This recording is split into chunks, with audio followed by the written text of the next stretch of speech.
आरक्षण उपवर्गीकरण विरोधी संघर्ष समितीच्या नेतृत्वाखाली हा महामोर्चा काढण्यात आला। 59 जातींमधील समाज बांधवांनी सहभाग घेत शासनाच्या प्रस्तावित निर्णयाचा निषेध केला। हातात निळे झेंडे, मागण्यांचे फलक आणि घोषणांनी मोर्चाचा मार्ग दुमदुमून गेला।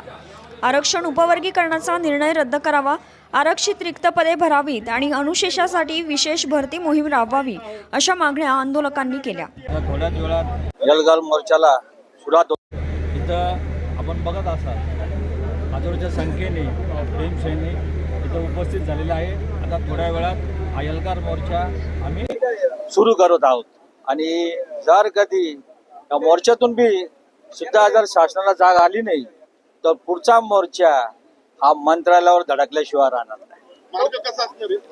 आता इथून ईदगाह मैदानापासून त्र्यंबक नाका सिग्नलवरून खाली अण्णाभाऊ साठेंचा पुतळा त्यांना अभिवादन करून खडकाळी सिग्नल नंतर शालीमार चौक, इंदिरा गांधीचा पुतळा, त्याच्यानंतर बाबासाहेब आंबेडकरांच्या पुतळ्यापाशी स्टेज लावण्यात आला आहे। सभा तिथे होणार आहे।